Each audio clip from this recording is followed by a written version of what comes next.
آگے آیت نمبر 48 سورہ النساء میں اللہ تعالیٰ فرما رہے ہیں ان اللہ لا یغفر ان یشرک بہ ویغفر ما دون ذلک لمن یشاء ومن یشرک باللہ فقد افتری اثما عظیما۔ تو یہاں پر اللہ تعالیٰ فرما رہے ہیں یقیناً اللہ تعالیٰ اپنے ساتھ شرک کیے جانے کو نہیں بخشتا اور اس کے سوا جسے چاہے بخش دیتا ہے، اور جو اللہ تعالیٰ کے ساتھ شریک مقرر کرے اس نے بڑا گناہ کمایا اور بڑا بہتان باندھا۔ یہاں پر اللہ سبحانہ تعالیٰ شرک کتنی بری چیز ہے وہ بتا رہے ہیں کہ ظلم عظیم اور افطرا ہے۔ افطرا کیا ہوتا ہے؟ فا یا سے بنتا ہے افطرا، کہ کوئی بات کو اپنے دل سے گھڑ لینا، یعنی کوئی بات کسی بات کی حقیقت بھی نہ ہو، جھوٹ گھڑ لینا اپنی طرف سے۔ تو یہاں پر اللہ کے اوپر جھوٹ گھڑنا ہے، کیونکہ شرک کی کہیں بھی اللہ تعالیٰ نے اپنی کسی آسمانی کتاب میں نہ کسی رسول کے ذریعے شرک کی کوئی ایسی دلیل نازل فرمائی جس سے انسان سوچے کہ ہاں تھوڑا سا بھی شرک الاؤڈ ہے۔ تو شروع سے توحید کی دعوت دی گئی ہے اور شرک کی نفی کی گئی ہے۔ تو یہاں پر اللہ سبحانہ تعالیٰ فرما رہے ہیں کہ اگر اللہ چاہے، اللہ بادشاہ ہے، اللہ جو چاہے کر سکتا ہے۔ اللہ چاہے تو بندے جب اس دنیا سے رخصت ہوں گے، کچھ گناہ ایسے ہوں گے مومن بندوں کے بھی جس کی انہوں نے توبہ نہیں کی ہوگی، پھر بھی اگر اللہ چاہے گا تو ان کو معاف فرما دے گا آخرت میں۔ اور اگر کچھ بندوں کے ایسے گناہ ہوں گے جنہوں نے معافی نہیں مانگی، تو اللہ سبحانہ تعالیٰ ان کو تھوڑی سزا بھی دے گا، اور کچھ وقت کے لیے بہت سے مومن جو ہے وہ پل صراط سے جہنم میں گریں گے، اور اپنی سزا بھگتنے کے بعد ان کو جہنم سے نکال کے جنت میں ڈالا جائے گا ان کے ایمان کی وجہ سے۔ ٹھیک ہے، ایمان بہت قیمتی چیز ہے، توحید بہت قیمتی چیز ہے۔ تو یا پھر بہت سے مومن جو کہ جہنم میں جائیں گے اپنی گناہوں کی وجہ سے، مگر ان کا ایمان اللہ پر انہوں نے شرک نہیں کیا ہوگا، تو رسول اللہ صلی اللہ علیہ وسلم کی شفاعت سے بھی بہت سے لوگوں کو جہنم سے نکال دیا جائے گا، یا پھر بہت سے لوگوں پر جہنم لاحق ہو چکی ہوگی لیکن اس کو اللہ سبحانہ تعالیٰ جہنم میں ڈالے بغیر رسول اللہ صلی اللہ علیہ وسلم کی شفاعت سے ان کو جنت میں ڈال دیا جائے گا۔ لیکن ان سب کے لیے ایمان شرط ہے۔ جس کے دل میں ایمان نہیں، جس نے شرک کیا، اللہ کے ساتھ کسی اور کو شریک کیا، تو پھر وہ اگر اسی حالت میں مرا تو اس کے لیے پھر وہ جہنم ہی میں جائے گا، کیونکہ اس کے لیے جنت حرام ہو چکی ہے۔ اللہ سبحانہ تعالیٰ جو ہے وہ مشرک اگر کسی نے شرک کیا، مگر اللہ نے کسی کو توفیق دے دی کہ وہ مرنے سے پہلے اخلاص کے ساتھ توبہ کر لے اور اپنے شرک سے باز آ جائے اور اللہ کی توحید پر آ جائے، تو پھر اس کے لیے معافی ہے، ورنہ جس کی موت شرک پر آئی تو وہ پھر نہیں بچ سکے۔ قرآن میں دوسری جگہ پہ اللہ تعالیٰ فرمایا وَمَن يُشْرِكْ بِاللَّهِ فَقَدْ حَرَّمَ اللَّهُ عَلَيْهِ الْجَنَّةَ۔ ٹھیک ہے، اور حدیث میں ہے، صحیح بخاری اور صحیح مسلم کی حدیث ہے کہ حضرت عبداللہ بن مسعود رضی اللہ عنہ سے مروی ہے کہ انہوں نے پوچھا اے اللہ کے رسول صلی اللہ علیہ وسلم، کون سا گناہ سب سے بڑا ہے؟ آپ صلی اللہ علیہ وسلم نے فرمایا کہ تم اللہ کے ساتھ کسی کو شریک ٹھہراؤ حالانکہ اس نے تمہیں پیدا کیا ہے۔ دیکھیں اللہ سبحانہ تعالیٰ نے نہ صرف ہمیں زندگی دی بلکہ زندگی کی ہر ضرورت اللہ تعالیٰ ہی ہماری پوری کرتا ہے۔ ایک مومن بندہ کبھی بھی یہ نہیں سوچتا کہ بغیر اسباب کے کوئی مخلوق میرا کوئی کام کر سکتی ہے۔ ہاں اللہ سبحانہ تعالیٰ بعض لوگوں کو اللہ تعالیٰ اسباب دیتے ہیں جو ہماری کوئی مدد کر سکتے ہیں، مگر بغیر اسباب کے صرف اللہ سبحانہ تعالیٰ ہی ہم سب جو بھی نعمت ہمیں دنیا کی ملتی ہے، یہ زندگی اور زندگی کے تمام نعمتیں اور آخرت کی جنت سب اللہ سبحانہ تعالیٰ ہی ہمیں دیتا ہے، بندوں کو دیتا ہے۔ شرک کو اللہ تعالیٰ نے دوسری جگہ ظلم عظیم کہا، ان الشرک لظلم عظیم، یہ سورہ لقمان میں ہے کہ یہ ظلم عظیم ہے۔ اور حدیث میں اللہ کے پیارے رسول صلی اللہ علیہ وسلم نے اس کو اکبر الکبائر الشرک باللہ، کہ عظیم ترین گناہ جو ہے، جو سب سے بڑا گناہ ہے، وہ اللہ کے ساتھ شریک ٹھہرانا ہے۔ تو اللہ سبحانہ تعالیٰ ہر طرح کی شرک سے مسلمانوں کو بچائے، کیونکہ شرک خفی بھی ہوتا ہے اور ریاکاری بھی شرک کی ایک شاخ ہے، اور اس کے علاوہ بھی انسان بہت سے مسلمان بھی آج ایسے غلط عقائد کی وجہ سے شرکی اعمال کرتے ہیں، تو یہ ان سب سے بچنا بے حد ضروری ہے، کیونکہ جنت حرام ہے، جس نے شرک کیا اس کے لیے جنت حرام ہے۔ الم تر الی الذین یزکون انفسهم بل اللہ یزکی من یشاء ولا یظلمون فتیلا۔ کیا آپ نے انہیں نہیں دیکھا جو اپنی پاکیزگی اور ستائش خود کرتے ہیں، بلکہ اللہ تعالیٰ جسے چاہے پاکیزہ کرتا ہے، کسی پر ایک دھاگے کے برابر ظلم نہ کیا جائے گا۔ ان آیت میں یہودیوں کی مذمت کی گئی ہے، تو ہم تھوڑا سا اس کے الفاظ کو سمجھتے ہیں۔ یزکونا، ذا کاف یا اس سے بنا ہے، اور اس تزکیہ ہم اردو میں بولتے ہیں نا تزکیہ، تو پاک قرار دینا، یعنی پاک ہونا ایک تو ہوتا ہے اور ایک پاک قرار دینا، اپنے آپ کو پاک سمجھنا۔ تو دیکھیں دو طرح سے انسان اپنے آپ کو پاک، یا تو واقعی میں وہ اچھے اعمال کرے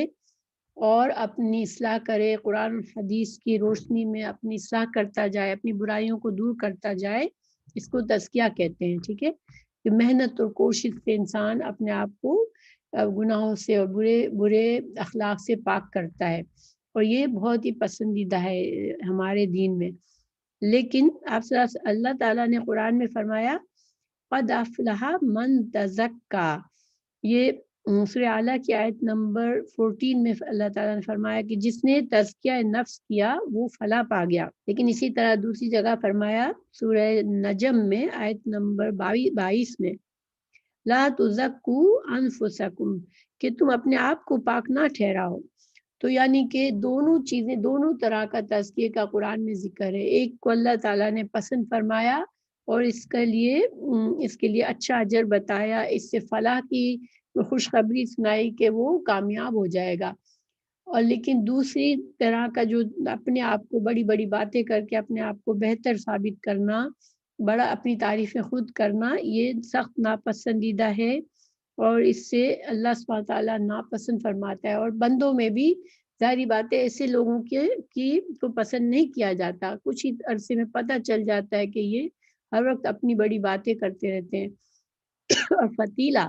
لا یظلمون، فتیلہ کہتے ہیں کھجور کی گٹلی کے اندر ایک دھاگا سا نکلتا ہے تو اس کو فتیلہ کہتے ہیں، یعنی کہ ذرا سا بھی اللہ سبحانہ تعالیٰ کسی پر ظلم نہیں کرتا۔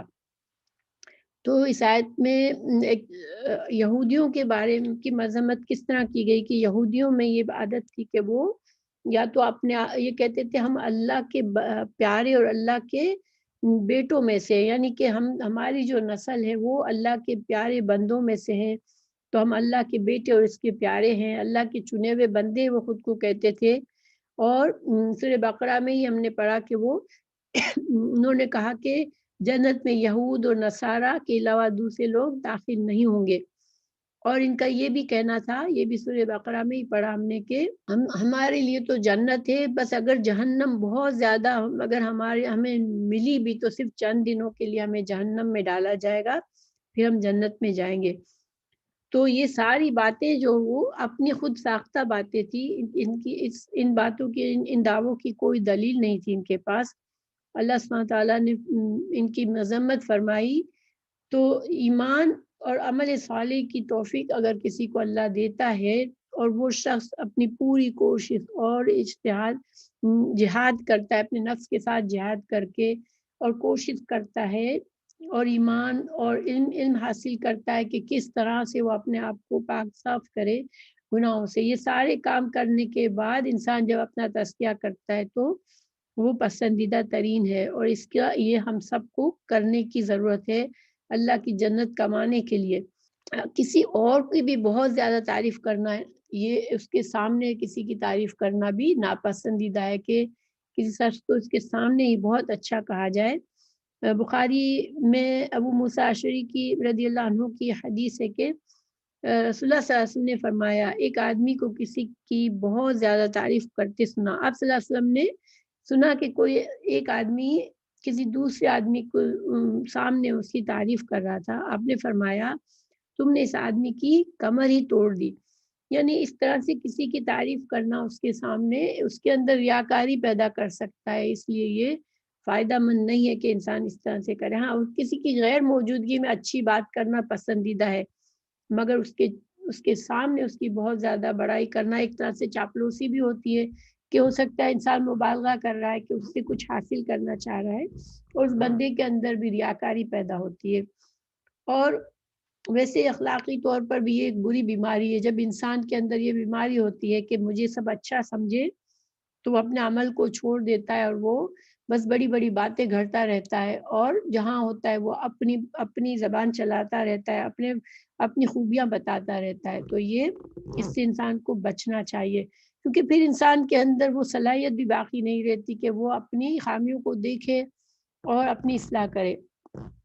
جو انسان جس انسان کے اندر عاجزی ہوتی ہے،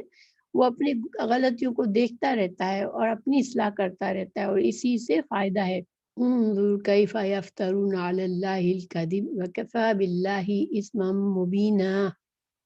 دیکھو یہ لوگ اللہ تعالیٰ پر کس طرح جھوٹ باندھتے ہیں، اور یہ حرکت صریح گناہ ہونے کے لیے کافی ہے۔ تو اس آیت کا تعلق پیچھے ہی سے ہے کہ جو انہوں نے، یہود کی بات ہو رہی ہے کہ انہوں نے جو اس طرح سے باتیں کی کہ ہم تو انبیاء کے اولاد ہیں، ہم اللہ کی چہیتے ہیں، ہم بخشی ہوئی امت ہے، تو اس طرح کی جو باتیں کہی، تو اللہ سبحانہ تعالیٰ یہاں فرما رہے ہیں کہ یہودیوں کا اپنے بارے میں اس طرح کی باتیں کرنا اور اپنے آپ کو پاک اور اعلیٰ سمجھنا جو ہے، یہی جو ہے وہ اس بہت بڑا گناہ ہے کہ وہ اللہ پر جھوٹ باندھ رہے۔ اللہ تعالیٰ نے تو ان کو ان کی کتابوں میں یا ان کے انبیاء کے ذریعے کبھی یہ بات نہیں کہی کہ یہ تم اللہ کے چہیتے ہو اور تم جو ہو وہ بخشی ہوئی امت ہو، اس طرح کی باتیں اللہ نے نہیں کہی تھی۔ تو یہ اللہ تعالیٰ پر جھوٹ باندھنے کے لیے اتنا ہی کافی ہے کہ یہ اس طرح کی باتیں کر رہے ہیں۔ اور یہاں پر جو با جو ہے نا، یہ با زائد ہے، اور یہ زور دینے کے لیے کہ یہ ان کا یہ جو افطرا کرتے ہیں، جو جھوٹ باندھتے ہیں، یفترونا پیچھے سے بھی ہم نے پڑھا کہ اس کا مطلب جھوٹ باندھنا، جھوٹ گڑنا، تو یہ ان کا بہت بڑا گناہ، کھلا گناہ ہے مبین۔ ان کا یہ گناہ ہی بہت صریح گناہ ہے، اور ان کے خلاف بہت بڑی دلیل ہے۔ اور جیسا کہ ہم نے جانا کہ اللہ سبحانہ تعالیٰ نے قرآن میں ہی فرمایا کہ تم اپنے نفسوں کی پاکیزگی اور ستائش مت کرو، اللہ تعالیٰ ہی جانتا ہے کہ تم میں سے کون متقی ہے۔ اور ایک اور حدیث بھی ہے کہ رسول اللہ صلی اللہ علیہ وسلم نے فرمایا، حضرت مقدار رضی اللہ عنہ کی حدیث ہے یہ صحیح مسلم میں، کہ نبی کریم صلی اللہ علیہ وسلم نے ہمیں حکم دیا کہ ہم تعریف کرنے والوں کے چہروں پر مٹی ڈال دیں، یعنی کہ اگر کوئی ہمارے سامنے ہماری خوب بہت زیادہ تعریفیں کر رہا ہے تو پھر اس کو روکا جائے کہ تم یہ بات نہ کرو۔ ایک طرح سے مٹی ڈال دینے کا یہ ایک ضروری نہیں ہے کہ انسان مٹی اٹھا کے ہی ڈالے، لیکن اس کو روکنا چاہیے، اس کو پسند نہیں کرنا چاہیے اس بات کو۔ اور نہ ہی ہم کسی اور کے بارے میں اس طرح سے کریں کہ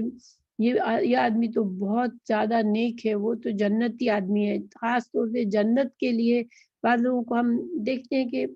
یہ تو بس جنتی ہے، کسی کو نیک کام کرتے دیکھتے ہیں تو اس طرح سے باتیں کرتے ہیں نا، تو اصل میں یہ کہنا بھی مناسب نہیں ہے۔ ہاں یہ صحیح ہے اس طرح سے کہہ کہ میرا اس کے بارے میں اچھا گمان ہے کہ یہ انسان جنتیوں والے کام کرتا ہے، یہ اللہ کی پسند کے کام کرتا ہے، میں ایسا سوچتی ہوں اس کے بارے میں، یا میں یہ گمان کرتی ہوں کہ اس انسان نے اچھی زندگی گزاری تو انشاءاللہ یہ جنت میں جائے گا، لیکن یہ تو جنتی ہے اور یہ تو جہنمی ہے۔ اس طرح کی باتیں انسان کو نہیں کرنی چاہیے، صرف اللہ سبحانہ تعالیٰ ہی جانتا ہے کہ آگے کیا ہونا ہے کس کے ساتھ، اور کس کے دل میں کس قدر پاکی ہے یا کس کے دل میں کس قدر تقوی ہے، یہ صرف اللہ سبحانہ تعالیٰ ہی جانتے۔ اس لیے ہمیں ہاں یہ ضرور ہے کہ کسی کی حوصلہ افزائی کرنے کے لیے انسان اس کو کسی کام کرتے ہوئے دیکھے کہ اس پرسن کو، کسی انسان کو، بچے کو، بڑے کو جیسے لگتا ہے کہ اس کو بھروسہ نہیں ہے اپنے اوپر، اپنی صلاحیتوں پر بھروسہ نہیں ہے، یا وہ جو ہے وہ گھبرا رہا ہے، اس کے اندر ہمت کم ہے، اس کو ہمت دلانے کے لیے انسان حوصلہ افزائی کرے وہ دوسری بات ہے، ٹھیک ہے، ایسی تعریف میں برائی نہیں ہے،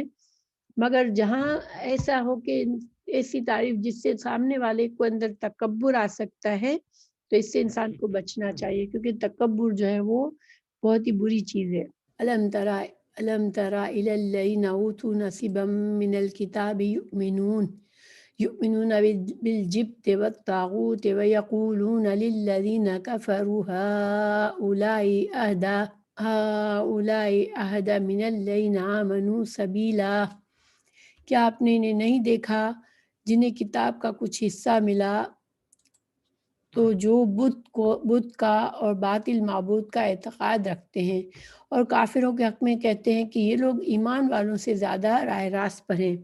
یہاں پر یہود کے اوپر دوبارہ ایک تعجب اور حیرت کا اظہار کیا گیا کہ یہ کیسے لوگ ہیں کہ کتاب کا علم رکھتے، اللہ کی کتاب اللہ نے انہیں دی ہے اور وہ کتاب کا علم رکھتے ہیں،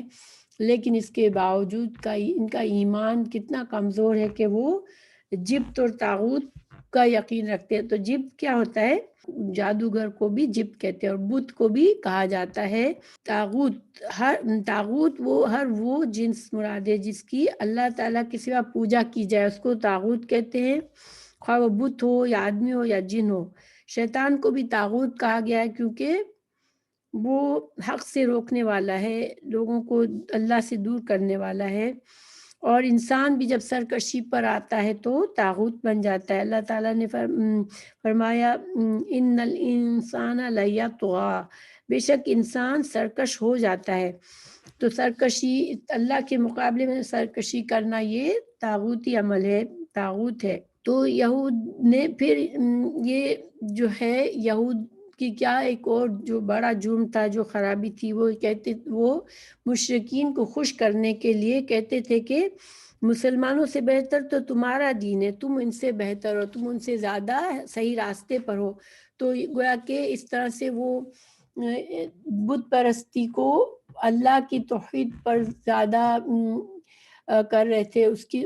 بت پرست لوگوں کو یہ کہہ کر کہ تم زیادہ ہدایت یافتہ ہو، وہ اللہ کی توحید کی نفی کر رہے تھے اور بت پرستی کو صحیح کہتے تھے۔ تو اللہ سبحانہ تعالیٰ نے ان پر یہ تاکید یعنی کہ تنقید فرمائی۔ اور اس کے علاوہ بھی جبت میں جو ہے نا وہ ساری چیزیں آ جاتی ہے جس سے جیسے تہمت پرستی جس سے ثابت ہوتی ہے، کسی چیز میں انسان کسی سے اچھا شگن لے کہ یہ کام ہو گیا تو اب اچھا ہوگا، یہ ہو گیا تو بدفعل ہو گیا۔ اس زمانے میں پرندے کو اڑاتے تھے اور دیکھتے تھے پرندہ کس طرف جا رہا ہے، اس سے وہ اچھا یا برا فعل سمجھتے تھے کہ اچھی یہ کام کیا جائے یا نہ کیا جائے۔ اسی طرح کچھ لکیریں کھینچ کے بھی کیا جاتا تھا، فعل نکالنا، بدشگونی لینا، یہ ساری جبت ہے اور یہ اسلام میں سب حرام ہے۔ مسلمانوں میں بھی ایسی چیزیں ہیں کچھ جو کہ وہ دوسرے لوگوں کے غیر مسلموں کے اثر سے وہ بھی تہمت پرستی میں بلیو کرتے ہیں کہ کسی چیز سے وہ اچھا شگن لیتے یا برا لیتے ہیں، لیکن اسلام میں یہ جائز چیزیں نہیں ہیں۔ اللہ تعالیٰ نے تنقید فرمائی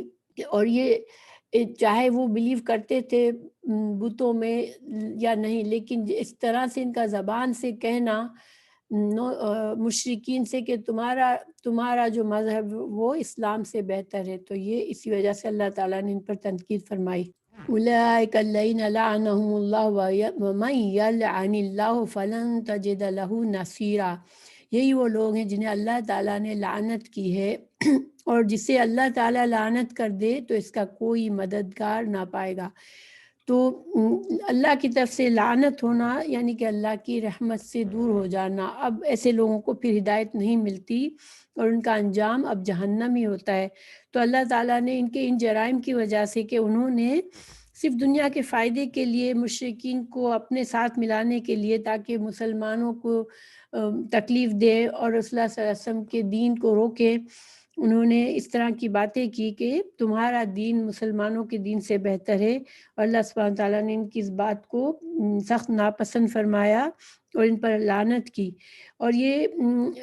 ان طریقوں کی وجہ سے مشرک اور یہودی سب مل کر مسلمان جنگ احزاب میں، جنگ خندق بھی جس کو کہتے ہیں، اس میں مسلمانوں کے خلاف سب مل کے 10,000 کے لشکر بنا اور مدینہ شہر کو گھیر لیا انہوں نے، اور مسلمانوں کی